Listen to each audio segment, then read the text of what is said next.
Let's make some money. Get them to sign on the line which is dotted. This is the Focus Group with John and Tim.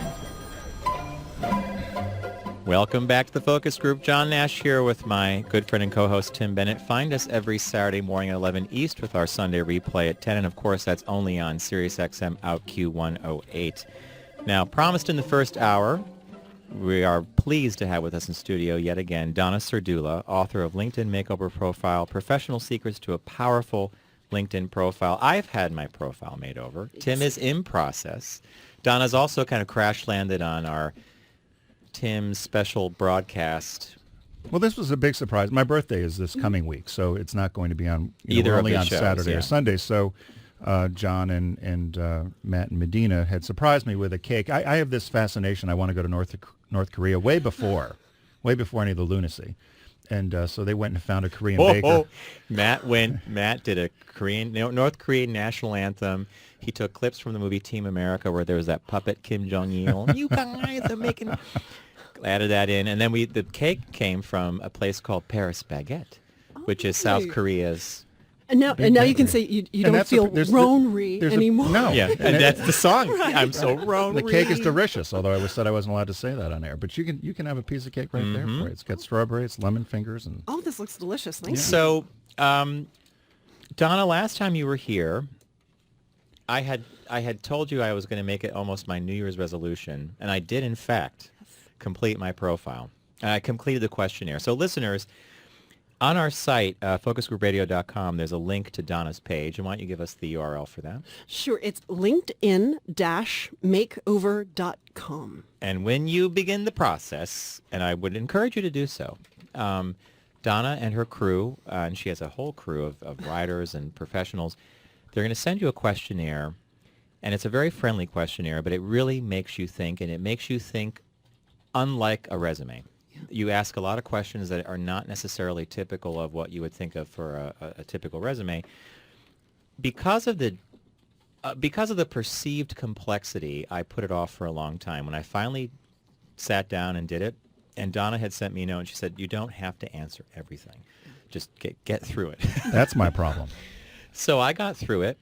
You called in about a week or so, and you interviewed me. And it was a very pleasant conversation, but I was being interviewed. I mean, I'd stray off the path and say, "Oh, Donna, there's a storm coming." Anyway, about 19, whatever happened on this day. I kept you focused.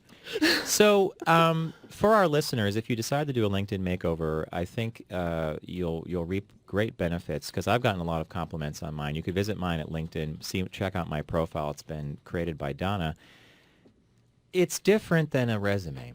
And why don't you walk us through the interview process, because Tim's going to be doing this himself soon. Yeah, well, when people say, all right, I want a LinkedIn profile, a lot of times the big mistake they make is they just go in and start writing it. And they really don't think, what is it that I'm trying to achieve? And so, what we did, if you remember, the very first question I asked is, what is your goal? What do you... And you even had that on the questionnaire. Yeah. What is your goal? What is it that you hope to achieve? And who's your target audience? Who are we writing this to? Because we really want to be strategic. And, as we progress through that questionnaire, I ask questions like, what's the future of your industry? What sets you apart? We really want to learn who you are, and we really want to write in a manner that sets you as a thought leader, as opposed to someone who's just tactical, who does this and this and this and this and this. So is it okay? So we're at that time of year where everybody's graduating. And a lot of us that get invited to parties for recent graduates and don't know what to get them. Would this be a good gift for somebody? In other words, is it? That's a great idea, Tim. Very good. Because I've thought of this for a number of people that say, God, I want to do my LinkedIn profile or a recent graduate. But my thought was maybe a recent graduate, I thought initially maybe doesn't need this, but then I thought probably needs it even more so because they're very unfocused. Yeah. So would this be something do you work with people that are just out of school? We have worked with students. In fact, I even worked with a whiz kid entrepreneur who had been selling coins and gold, and his homework sounds like John. He wasn't even in high school, and he was a millionaire, and he hired me to do his LinkedIn profile. That's hilarious. But how many? If you had to, all right. Could you say that there are how many really odd ones? Not odd in a bad way, but ones that really made you stop, like the millionaire kid that sold coins. That was crazy. I loved, I had two that really stand out. I did a tugboat captain. And that one was great. We even embedded a video of the little tugboat, A tugboat captain. going down the river. And I also did a martial artist. And the martial artist, in the profile picture, he was brandishing weapons. So You might have advised. So the tugboat captain, I find interesting. We have a lot of truckers that listen to the show, and sometimes they think, or sometimes we've heard back from feedback is maybe they don't fit the conventional, thought of what somebody at LinkedIn would do. So if a tugboat captain's on there, so what you're saying is what was his goal or her goal? Well, he wanted to really cement his reputation. He knew that, he wasn't just a tugboat captain. I mean, he was having parties. Corporations were booking that tugboat to have, catered parties, events. And, he recognized that. And so what he wanted to do was he wanted to capture all of those people that had been there prior. He wanted to connect with them and then keep in touch with them through the drip feeding, through the status updates.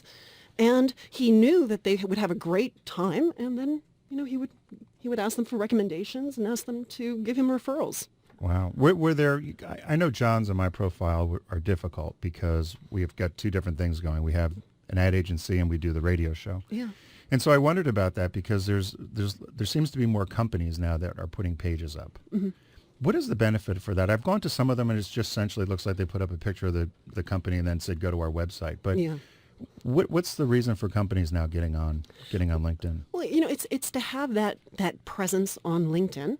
It allows their employees to be able to, state this is the company I work for, and it creates that link and it puts that logo on the employee's profile page. Right. And the other nice thing, which, when I first started coming here, there really wasn't that much ability that the company page can do. But now, as a company, you can actually put out status updates. So you're no longer relying on that one internal person. Now it's... This is a difference. Yeah. So it's really quite a bit nicer. But So you could run a blog through there sort of thing yeah, then? yeah, and you can tweet through it. You can put a whole bunch of things out. Wow. I was wondering about that. When I was at a friend's house last night, and I mentioned you were coming on, and they said that there are two people, and then everybody agreed. Their latest frustration with LinkedIn has been the endorsements. Yes. And their concern was, they said, they have people that are endorsing them that don't know what they do and are endorsing them for the wrong thing. Mm-hmm. And they said, is there a way they can control that? And I said, I didn't know, and a good question for you. So yeah, and the answer is they can control it. All they need to do is to get into edit profile mode, go down to the skills and expertise section and click on edit, and they can actually delete those people who are, endorsing them for the incorrect skills. have you deleted anyone? Well, deleting? In other words, John, if somebody endorsed you for gardening, And I'm doing something absurd, but it's not something it's not something that you would have said, okay, this is what I want on my profile. So what they were saying is, this one guy's in government affairs, and he said, somebody put me down as a great event marketer. He goes, I don't do events. I deal with the government. He said, so I want to take that endorsement off. That's not what my profile is. Can you remove the endorsement? You can delete. But, I will say this. That doesn't delete the connection, though. It doesn't delete the connection. You're not deleting that connection, but you are deleting that endorsement. But I will say this. I think in some respects, and something I've learned for myself is I've been getting endorsed for motivational speaking. I never thought of myself as a motivational speaker. And I've said it to a few people, why would you endorse me for that? But you do these webinars and stuff, right? Yes, and that's what people are saying. They're like, you're so motivating to me, of course I'm going to put you down for that. So in some ways, in my mind, that was wrong. It was just wrong. But really, it isn't. And it opened my eyes to something that other people were seeing, but I wasn't. Well, you have been doing more speaking, haven't you, to groups? Yeah, I have been. So are you going to add that as a skill? I think I might.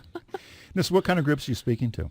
Well, I'm speaking to, right now, it's been a lot of social media conferences, and corporations are hiring me. But I will tell you this, I have a seminar, a full-day seminar coming up in New York on April 20th. New York City? New York City, right down the road from here. And we're actually opening it up and asking people to join us. And we're going to do a full-day LinkedIn session where I'm going to work with the people to optimize their LinkedIn profile and then teach them how to leverage it. So it is going to be absolutely transformational. And focus group listeners, Donna has given me information that I'm going to be doing an email blast on. So if you're a listener and you want to attend the workshop, there's going to be a special code that you could use and get some money they off. will get $100 off the ticket, and all they have to use is the promotional code, the focus group, and it's going to come right Cool. off. We like Cool. that. Well, that's great. So are you doing those in different places as well outside of New York? Well, Will you I will tell you, this is the first one. This is our. to see how it goes? This is to see how it goes, but I'm feeling very, very positive about it. We've gotten a great response. That's great. Yeah, I'm thinking Philadelphia next, Yeah, I think so too. or DC, or go Now, down the coast. back to Tim, since it's Uh-oh, his here we special go. day. Here I go. Special I'm in day. trouble now, I'm just Donna. curious I see to when he does that, it's coming. when I cross It's the coming. But I'm just curious to see how you're going to tackle his profile, and because he has a major career in marketing and advertising. But if you go back beyond the largest chunk of time at Subaru, there's sales, there's headhunting, there's Dancing. there's a lot of stuff. Yeah. And to this endorsement thing from a moment ago, interestingly, the biggest number of endorsements I get is for advertising. And then down on the list is radio or talk show. I forget what the skill is. You'd think it would be flipped around now that we're, No, personalities. don't you think you're still known as advertising? advertising? Yeah. So I guess that's accurate then. And the other thing you have to remember is LinkedIn does try to help people. And so when they visit your profile, they are actually suggesting skills that they think the LinkedIn algorithm thinks would be applicable to you. So you also have to recognize that in some respects, maybe the people are just accepting what LinkedIn is giving them. And that could be why. Oh, okay. There's that 'Cause- weird all right. flip of what you would expect and what you're getting. Wow. We're talking with Donna Serdula, who's here with John and I talking about LinkedIn, and she's the author of the book LinkedIn Makeover, Professional Secrets to a Powerful LinkedIn Profile. And as John mentioned, if you go to focusgroupradio.com, there's a link to Donna's site there, and you'll be able to find information for this seminar you're doing on April 20th. So what? So we talked about endorsements. You talked about company. What are you frustrated with LinkedIn at all in terms of the changes? That was another thing that seemed to have come up, is that people feel a little bit like it's going to jump the shark, and they don't want it to be like a Facebook, and that people just get frustrated with it. Or do you have any frustrations with it? I think I don't really have any frustrations as much as they do just seem to dump changes without really talking about it. And I will say I do know that there is a huge interface change coming up within the navigation. And it's actually going to make it a lot more easier, much more simple to use. And from what I'm determining for my own clients, it's only the ones right now in the UK that are seeing it. So when I log in as a UK client, I see this whole new interface. It's much more simple. It's a lot easier to use. So that should be coming down the pike soon, but it's very strange, but I haven't heard LinkedIn say a darn thing about it. Wow. Well, let's go to Laura in Michigan. Laura has a question for you, Donna. Laura, go ahead. Welcome to the show. Good morning. Thank you. I am an in-the-closet atheist for the most part. I'm in the closet. No, it's a serious thing. It truly is. It's close to my heart, and I think LGBT and atheism are linked in that way. Of there is an in the closet and an out of the closet. There's a lot of persecution of atheists in the company for which I work. They have like a lot of stuff about Christianity right on their website. Upper management talks about God. But they encourage us professionally to be on LinkedIn. And I've avoided LinkedIn as the same as I've avoided Facebook, because I don't want my professional connections to see my atheist connections. And I don't want to slight my atheist connections either. So, and there was a horror story I heard on LQ Radio about these two young college kids being outed to their families when they joined a gay corral. Do you remember that story? Yeah, I know what you're talking about, yeah. Yeah. So I know I need to be out, and one day, man, when we're stronger, like you guys have shown us how to be, we'll be able to be out. But for right now, I'm terrified. And I'm afraid that if I join LinkedIn, I'm going to be outed. Donna, is there a way to be on... Laura, it's an interesting question, and by the way, I think being an atheist is harder than saying you're gay. I was going to say, because I'm outed as an atheist or outed as gay? outed as gay. through, because if, when you start doing connections and when you start building your profile, people can then comment and connect to you. Is there a way to have a very generic kind of a LinkedIn presence that may not infringe on? Well, here's the thing. I mean, I've never heard anyone, you have to realize LinkedIn is not Facebook. Correct. Right? And on Facebook, you're going to be talking about things that really matter to you personally. LinkedIn is truly a professional network. And so you have total control over what you post, the groups that you join, and what you talk about. And in this situation, we're talking about, religion, spirituality, or, perhaps the lack thereof, which is perfectly fine. But because it's a professional situation, you don't necessarily need to even broach that Mention topic. it, yeah. So I wouldn't let that fear hold you back, because you have to realize LinkedIn is for your future. LinkedIn is a way to connect with your connections, your network. It's a way of really talking about and showing people who you are and what you can do and the impact that you can make. Notice at no point am I talking about, I like kittens and I like to watch sports and I like to go to church on Sunday. But that part of LinkedIn comes up with the groups you select to be a part of. So you can say, I don't want to be part of the Rainbow Marketing Network or the LGBT professionals. Or the Young Democrats or the GOP or whatever. You could not join any group. And in fact, what I suggest is join groups, not the groups that you yourself feel a personal draw towards, but find those groups and join those groups where your target audience is located. So if her target audience is, if she's like an insurance agent, she shouldn't be joining groups with other insurance agents. She should be joining groups where there are, rich people or small businesses. People that want to buy insurance. People who want to buy large package insurance. So don't think of it in terms of, I don't even want to think about it like she doesn't want to out herself. I'd rather her think of it more in terms of, well, I'm just going to join the groups where my target audience is. But I think it's a good answer, Donna. And Laura, I hope that Donna's giving you some direction there. I think that my thought would be professionally LinkedIn, because it is a forward-facing professional thing, and for her other concerns, probably wise to avoid Facebook. Tim, would you? Yeah, if your concern is to be outed or you don't want people to know what your beliefs are, yeah, I wouldn't put it out in the open. With Facebook. I mean, it's the thing we talk about with young kids. They have no idea where this stuff goes, and it goes far and wide. They don't pay attention to what's Hey, Laura, being I want to posted thank or you for the pictures. call and have a great weekend. Thank you, and when I retire, I'm going to be loud and proud. Hey, Laura, can I ask you how old you are? I'm 53 years old. And do you think sometime you'll be comfortable with who you are? Please understand. She's very comfortable with who I am. I marched in the Gay Pride Parade in Detroit with a bunch of fellow atheists this year. It was the first time atheists ever marched out in a parade Right. as atheists. I'm very, very proud to be an atheist. I also want to feed my children and put them through college, and I'm making good money. And this is Michigan. It's very hard to get a job. Yeah, you have to know your reality and your surroundings, right? Hey, Laura, thanks for the call. All right, let's. So the phones are working, John. Yeah, the phones are back. So Tim. give us a call at 866-305-6887. Because we have the remarkable Donna Spadula here in studio with us. Let's go to Rob in Maryland. Rob, you have a question for Donna. Yeah, hi. I am a clinical neuropsychologist and licensed psychologist in Maryland, and I'm on LinkedIn. I haven't quite figured out how it would help me because, my practice is good. I'm with a big group. We have a website. We're totally booked.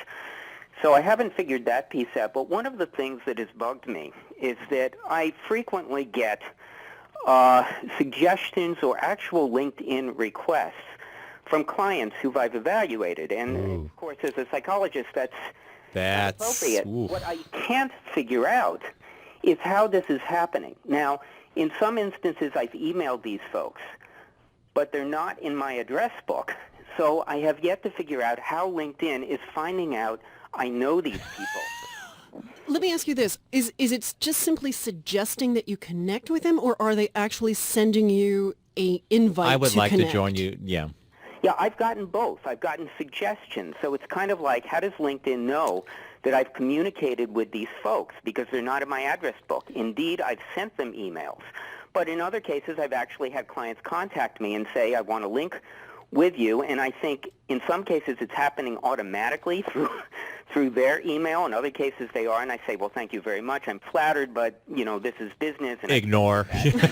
Ignore, click. Yeah, it could be happening for a number of reasons. One, that person might say, I want to research you, I want to learn more about who I'm working with, and so they look you up on LinkedIn, and then they just decide to hit the connect button. And so they're doing it manually, but they're doing it with the intention of connecting. Or it could be that perhaps they are at some point getting your email address, and they have connected their address book with LinkedIn, and they're just doing a mass which it asks you to do a lot. It asks me all the time. Would you like to go? Yeah, I've had the question pop up. Can we use this address book? And I always say no. But if you're not aware of that, or you're not being super, or if you're just not aware that it does that, I think that suddenly I've gotten requests for connections and stuff, like Rob's suggesting, and I'm like, I just crinkle my brow furrows, and I'm like, where'd this come from? And I don't want to ignore it. I think I don't even answer some of them, but what concerns me, because I am very careful about linking my address book, and it's not linked with anything. When it first asked me, do you want to load your addresses in, I said no, and that was it. So what might happen is that I see a client, we have an email exchange about scheduling or a question that they have, and then all of a sudden their name shows up in the suggested list shortly after that.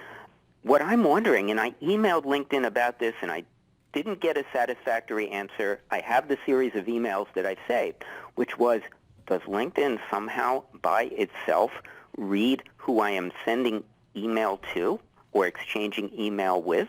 Do they have a way that they're doing that without my knowledge? No. I can't imagine that they do. However, I do think it could be on the other side. It could be the other person has connected their address book, and the algorithm is working and making those connections, and then it's showing up on yours.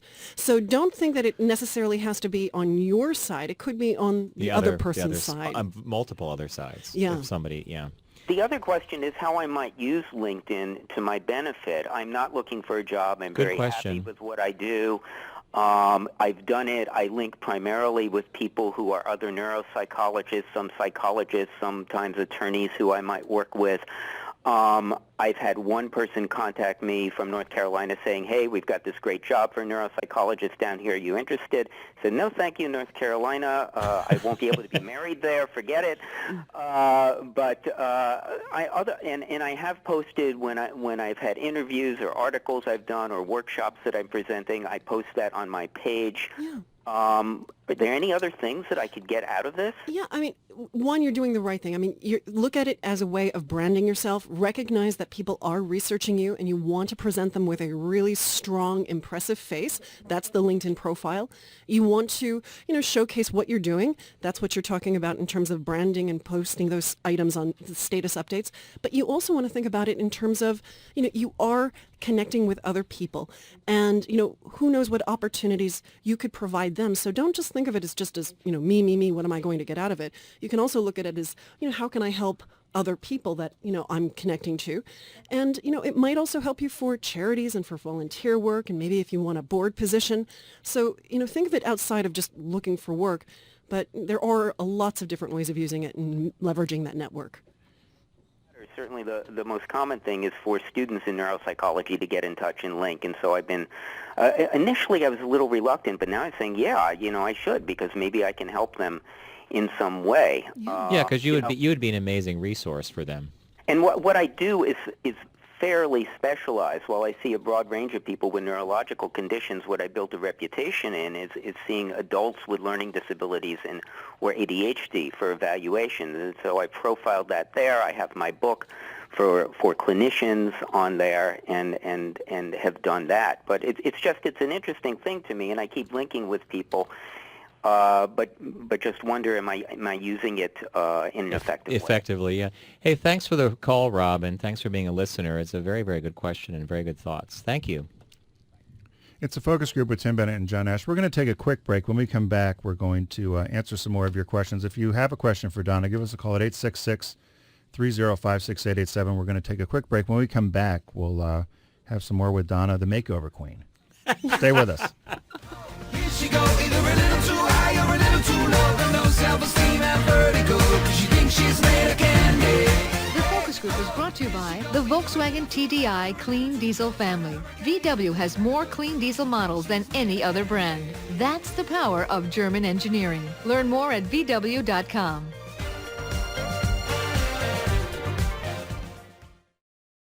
Getting the inside scoop from the outside of business. If you're here, the money's here. This is the Focus Group.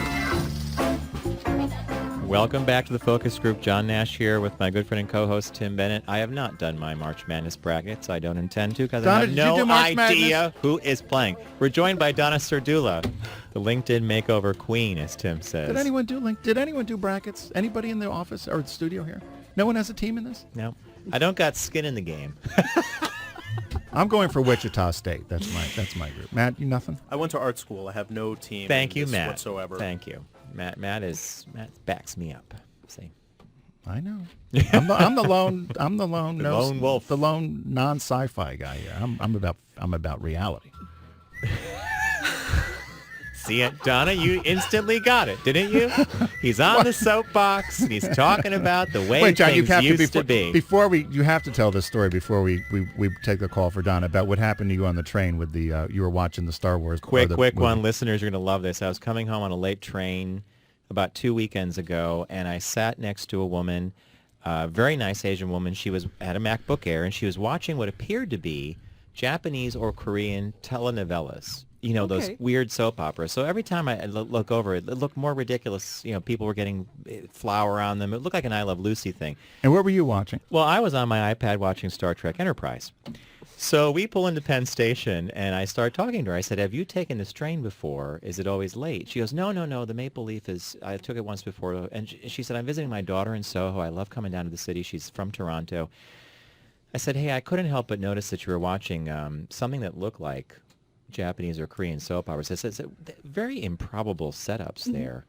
And she pauses for a minute. She goes, about as improbable as spaceships and aliens flying around. Which I loved. I'm using that line now all the time. She looked right at, she saw what I was doing.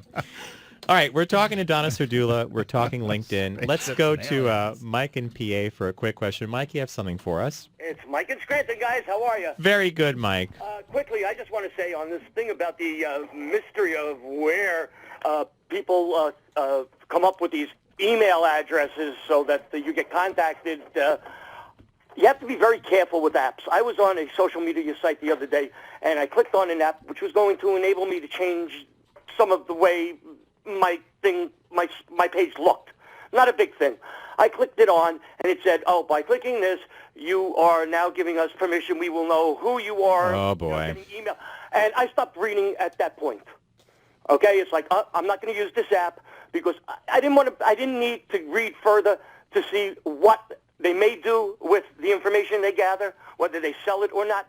I just don't need anybody knowing who I'm getting email from or sending it to. Yeah, so basically... So be very careful with your apps. Yeah, so Mike, you're right. You got to be really careful what you click on and what you accept. Hey, Mike, thanks for the call. It's great to hear from you. My pleasure, guys. I just happened to have a really early Saturday, and I was so glad to be able to talk to you guys live. All right, Mike, your job from the focus group is to make sure winter stays away. I don't know how you're going to do it, but get on it. Thank you. I shall. Thanks. Well, LinkedIn doesn't present you with too many options like that, but now and then, as Tim pointed out earlier, it does ask you if you want the convenience of letting it use your addresses to possibly find more connections. I will say this, though. Donna had a piece of advice for us very early in the game, and it was basically about accept all connections. Mm-hmm. There are a couple I don't. When I see someone that has 6 connections, I don't want to be from Russia. I don't want to be the 7th. But I have been fascinated by the expansion of the network and who I can connect to. And I'm very cautious about hitting the connect with me button. And in fact, I got a delightful note. After you'd redid my profile, I received a lot of notes from people. I have a friend named William Thompson here in the city. He used to work down at Moody's Investors, and he actually sends my profile. He sent it to about 15 of his friends. He said, this is what you should be doing. Because listeners, if you visit LinkedIn and you look for my profile for John Nash, it's not it's not your traditional resume. It tells you right up front what you actually figured out through all our interviewing was, It tells a story about you. Yeah, and in advertising, I guess my greatest skill, and I don't guess it, I think I know it, was we engender trust. Yeah. We want the trust of a client to give us $5 million to go sell their product, and consumers to trust we're doing the right job. So on the thought process behind expanding your circles, I do agree with you. I do accept, but I'm cautious with what we just joked about, like from Russia or 6 connections. Is that still? I always say, think of LinkedIn as a Rolodex on steroids, and an empty Rolodex is useless. True. And so you need to connect. In order to truly get any benefit from LinkedIn, you need to have a good, large network, and that network should reflect your offline network. And so connect. You know what I'm noticing, though, is there's that, I'm a premium member, I guess, which is the first level, and you can see who's looking at your profile. I'm noticing a lot more that just say LinkedIn member. Do I have to pay more to see more? No. They just won't let me see them. It's one of those, I'll show you mine if you show me yours type of thing. So if they say I don't want to show, I don't want to show people that I'm looking, then you can't. So they can't see you. And so even if I paid the premium, I can't see who it is. It's an anonymous thing. It's anonymous. They choose to be anonymous, unfortunately. Let's go to Dave in New Jersey. Dave, you have a question for Donna. Welcome to the show. Thank you very much. Thanks for taking my call. I had heard a while back that somehow if you reach 500 people in your network, that something kicks in as far as the exponentiality of who you know and, the 6 people, the separation or whatever, but that something happens to where you have a lot more access or it's a lot, I don't know. Oh, so like if you pass through the... expands to this exponential thing, but the magic number was 500. 500. Well, you know what it could be is that LinkedIn stops counting after 500 connections. So if you look at my profile, so you just type in Donna Serdula and you look at my profile on LinkedIn, it'll say that I have 500 plus connections. So unless you actually go through and look at all my connections and go page after page after page, you would have no idea that I have well over 12,000 first-degree connections. Wow. So... How do you know that you have 12,000? Because on my page, it actually does show the all right, true so number. For what Dave's saying that this 500, it's like a video game almost. It's like you got some kind of magic coin.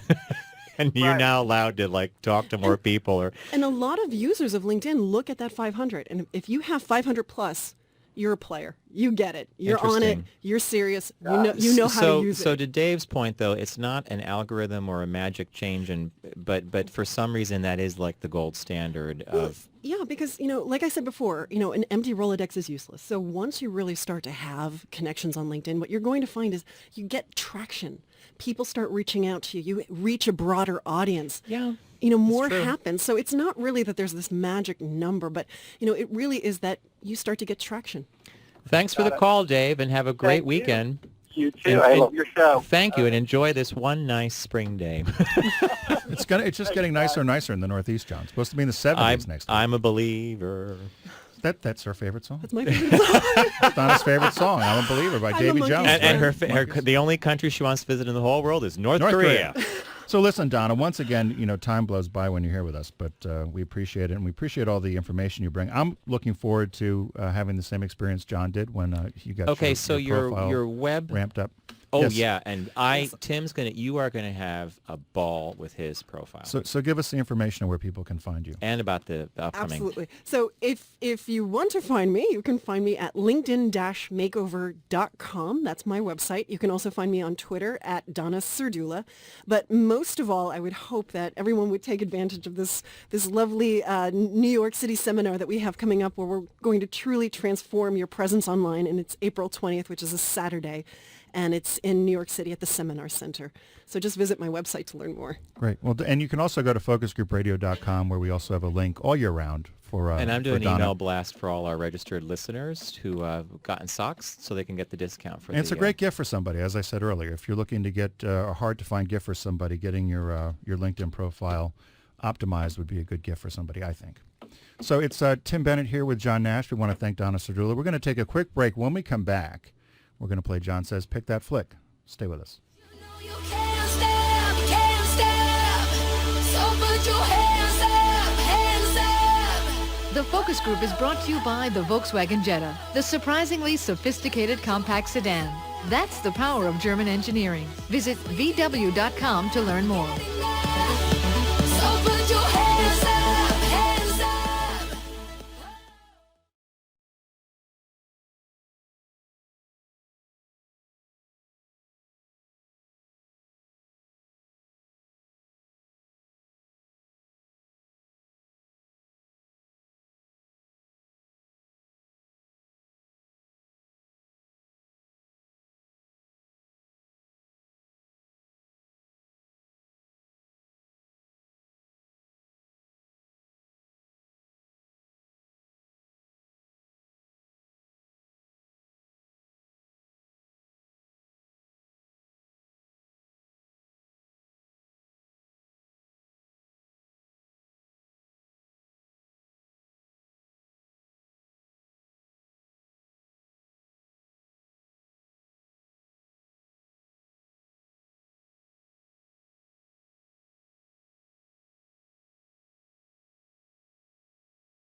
Well, the son grew up in Switzerland, so you'd think he'd be a little more enlightened, but... Getting the Or insights get a lot of from the pastries. outside of business. If you're here, the money's here. This is the Focus Group. Lights on.